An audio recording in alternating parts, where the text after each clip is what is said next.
नमस्कार दोस्तों, मैं Alok Kumar Sharma, engineer and mentor. इस वीडियो के दौरान आज हम जानेंगे ZBC क्या होता है, zero base costing. Basically zero base costing क्या होता है? सपोज दैट कि मेरे पास ये पार्ट है, इस पार्ट को बनाने के लिए मेरा कितना खर्च आ रहा है अभी।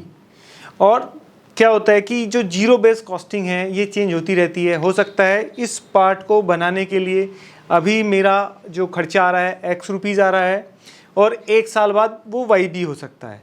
तो हमें अगर अपने किसी प्रोडक्ट की ZBC कैलकुलेट करनी है, यानी जीरो बेस कॉस्ट निकालनी है, तो हम किस तरीके से निकालें, क्या उसका तरीका है, इस वीडियो के दौरान हम जानेंगे। बेसिकली 3 एलिमेंट होते हैं। पहला RM कॉस्ट, दूसरा प्रोसेस कॉस्ट और तीसरा अदर्स। मेरे पास एक ये पार्ट है, इस पार्ट में जो एक्चुअल RM लग रहा है उसकी कॉस्ट। तो आप लोग बोलेंगे कि ये कॉस्ट तो फिक्स होती है, लेकिन नहीं, हम किसी भी जो RM की कॉस्ट होती है यानी वेट को हम घटा या बढ़ा करके, यानी या जो इनपुट मटेरियल है कई बार हम उसको भी ऑप्टिमाइज कर लेते हैं, यानी कहते हैं हम RM यूटिलाइजेशन भी बढ़ा घटा सकते हैं।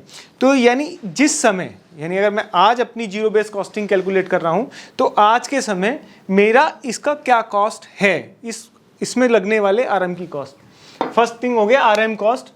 RM कॉस्ट हमारी A है, A नंबर दिया है। अभी जो सबसे मेन पॉइंट आता है वो है प्रोसेस कॉस्ट, कि हमें प्रोसेस कॉस्ट कैसे कैलकुलेट करनी है। तो हम देखिए, अभी जो हम एक लेंगे ना, हम प्रेस का ही कैलकुलेशन करेंगे, लेकिन वो सेम थ्योरी हर मशीन पे कैलकुलेट होगी, यानी सेम थ्योरी हर मशीन पे एप्लीकेबल होगी। हमें अब क्या जानना है, अगर मैं सपोज दैट कि अगर प्रेस की बात करूं कि एक स्टॉक में मेरा कितना खर्चा आ रहा है, या अगर मैं वेल्डिंग कर रहा हूं तो पर मीटर या पर MM मेरा क्या खर्चा आ रहा है, अगर मैं मोल्डिंग कर रहा हूं तो मेरा मोल्डिंग मशीन का एक स्टॉक का क्या चार्ज आ रहा है, वो हमें कैसे कैलकुलेट करना है। एक्चुअल जो आ रहा है, देखिए उसे चेक करने के लिए क्या क्या जो कंटेंट हैं वो जो लिए जाते हैं।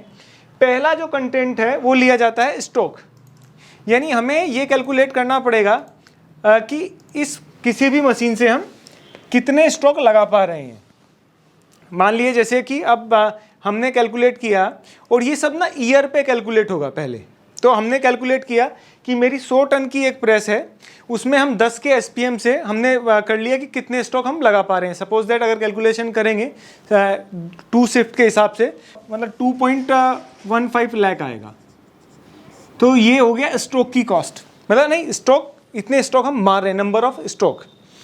फिर दूसरा है डिप्रिसिएशन, तो जो बड़ा महत्वपूर्ण रोल निभाता है कि जो हमने मशीन ली है। देखिए कोई भी चीज़ हम लेते हैं वो घिसती रहती है, यानी अगर हमने आज अगर प्रेस ली है तो उसकी हम लाइफ डिसाइड करते हैं कि 5 साल, 10 साल, 7 साल, तो उसका भी हम कॉस्ट उस स्टॉक कॉस्ट में ही ऐड करते हैं, यानी जो हम प्रोसेस कॉस्ट बात कर रहे हैं। तो डिप्रिसिएशन कॉस्ट हम निकालेंगे, वो हम देखेंगे कि किस मशीन की कितनी लाइफ होती है। जैसे हम अगर मैं बात करूं प्रेस मशीन है उसकी हम 7 साल लेते हैं, वहीं पे अगर मैं बात करूं वेल्डिंग मशीन है तो उसकी 4 साल लेते हैं, या कोई और बड़ी मशीन है जैसे BMC है तो उसकी हम 12 साल लेते हैं। तो इस तरह से हर मशीन की अपनी अपनी लाइफ डिसाइड होती है। तो उसका हम जो उसकी कॉस्ट आई है, सपोज दैट कि हम मान लेते हैं कि हमने एक प्रेस मशीन ली है, उसकी हमारी कॉस्ट है 10 लाख रुपए और हम का उसकी लाइफ मान रहे हैं 10 साल, तो पर साल कितना आ गया 1 लाख रुपए। और जो हमारे स्टॉक थे 2 लाख हमने स्टॉक मतलब पूरे साल में मारे थे, तो उस पर वो डिवाइड हो जाएंगे, 4 या 5 पैसा लगभग आएगा। तो हमने किया 4 या 5-6 पैसा हम लिख लेते हैं। फिर हम कैलकुलेट करते हैं एक्चुअल रिपेयर एंड मेंटेनेंस। इसके 2 तरीके हैं, कुछ स्टैंडर्ड हैं, मतलब जो कुछ थंब रूल हैं जो हम पीछे से ले सकते हैं, या हमारे प्लांट में क्या हमारा रिपेयर मेंटेनेंस की कॉस्ट आ रही है वो एक्चुअल हम लिख सकते हैं। तो इसको हम 2% भी लेते हैं जनरली प्रेस, मतलब प्रेस मशीन की कॉस्ट का। अब जो अगला कंटेंट है वो है लेबर चार्ज। देखिए ये सब पता है क्या होता है, हर प्लांट की ZBC चेंज होती रहती है। हो सकता है बड़ी कंपनी होगी, उसका किसी प्रोडक्ट को बनाने की, मान लो अगर ये प्रोडक्ट मैं बनाऊं तो हो सकता है मैं 2 रुपये में बना लूं, और यही प्रोडक्ट कोई बड़ी कंपनी बनाए तो 4 रुपये में बनाए। इसीलिए जो कंपनियां होती हैं वो ज़्यादातर आउटसोर्सिंग पे जाती हैं। तो फिर है लेबर। तो लेबर हम कैसे कैलकुलेट करेंगे कि हमने, मेरा बंदा 12,000 रुपये का है तो साल में कितना खर्चा आएगा, और मैंने साल में कितने स्टॉक मारने थे, तो पर स्टॉक जो उसका चार्ज आएगा वैसे कैलकुलेट कर लेंगे। फिर आता है पावर एंड एयर, यानी उसको लाइट भी लगेगी ऑफ कोर्स, या कुछ मशीन को एयर भी लगती है, या हाइड्रोलिक ऑयल भी लगता है, तो इसकी कॉस्ट क्या आ रही है ये भी हम कैलकुलेट कर सकते हैं कि भाई इतने HP की मोटर है, इतना कंजप्शन है, इतने यूनिट उसकी कॉस्ट है, और फिर हमने निकाल ही लिया है कि भाई एक महीने में हमारा इतने स्टॉक लगते हैं, तो पर स्टॉक में इसमें भी कुछ अमाउंट आ जाएगा। फिर एक अगला पॉइंट आता है कंज्यूमेबल, यानी उस मशीन में जब आदमी काम करेगा हैंड ग्लव्स भी पहनेगा, ठीक है, यानी या कोई और टिप लग रहा है, कुछ इस तरह का अगर आइटम लग रहा है तो उसकी कॉस्ट इसमें आ जाएगी। तो इस तरह से ये एक प्रोसीजर है, इसमें 5-6 एलिमेंट हैं, उस तरह से हम एक्चुअल कॉस्ट निकाल लेते हैं, मतलब उसे बोलते हैं प्रोसेस कॉस्ट। फिर तीसरा एलिमेंट है, हमें अपने पार्ट का रिजेक्शन भी कैलकुलेट करना पड़ेगा।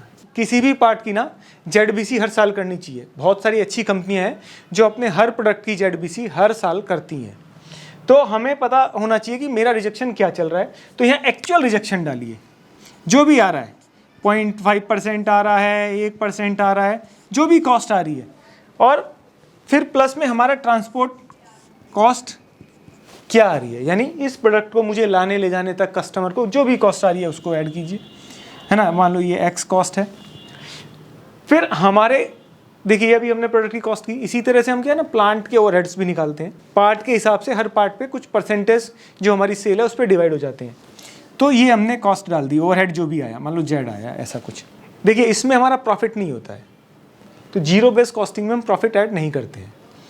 तो क्या हो गया, RM की एक्चुअल कॉस्ट, प्रोसेस की एक्चुअल कॉस्ट, अदर्स की एक्चुअल कॉस्ट। जब हम कैलकुलेट कर लेंगे तो हमारी प्रोडक्ट की ZBC आ जाएगी। तो इससे हमें पता लग जाएगा कि ये प्रोडक्ट हमारा इतने में बन रहा है। अब आप बोलेंगे कि अभी जैसे हमने अभी लास्ट एक वीडियो डाली थी, उसमें हमने प्रोडक्ट की कॉस्टिंग की थी। आप कहेंगे कि प्रोडक्ट कॉस्ट भी सेम इसी तरह की सी थी, तो प्रोडक्ट कॉस्ट और जीरो बेस कॉस्टिंग में एक अंतर होता है। देखिए प्रोडक्ट कॉस्ट में हमारा एक प्रॉफिट ऐड नहीं होता है। दूसरा, प्रोडक्ट कॉस्ट में क्या होता है, जब भी हम अपने कस्टमर से ये लेते हैं या मार्केट से सर्वे करते हैं, तो उसमें जो हमें स्टॉक रेट दिए होते हैं वो कुछ स्टैंडर्ड होते हैं, एवरेज होते हैं। मतलब जैसे अगर मैं बात करूं, कोई बड़ा OEM है, 100 टन की प्रेस का वो 25 पैसा दे रहा है ना, ये कॉस्ट दे रहा है। मतलब ये कस्टमर ने डिसाइड किया है। हो सकता है कि मैं X आदमी, मेरी ये इन हाउस कॉस्ट उसी मशीन की 20 पैसा आ रही हो सकता है कोई आप वाई आदमी है, उसकी ये 30 पैसा आ रही हो। तो जो हम प्रोडक्ट पे जो कॉस्ट होती है उसमें हम एक स्टैंडर्ड लेते हैं, लेकिन जीरो बेस कॉस्टिंग में हम हर चीज़ एक्चुअल लेते हैं। तो बेसिकली ये तरीका है किसी भी प्रोडक्ट की जीरो कॉस्ट कैलकुलेट करने का। और मैं ये चाहूँगा कि आप भी अगर किसी कंपनी में काम करते हैं तो ईयरली बेस पे अपने पार्ट की ZBC कीजिए, आपको बहुत अच्छे रिजल्ट मिलेंगे। पता लगेगा कि आप किस स्थिति में हैं, अप है, डाउन है, या प्रॉफिट में है तो कितने हैं, लॉस में है तो कितने हैं। तो अगर ये वीडियो आपको हमारा अगर अच्छा लगा हो तो हमारी वीडियो को लाइक कीजिए, चैनल को सब्सक्राइब कीजिए। धन्यवाद, नमस्कार।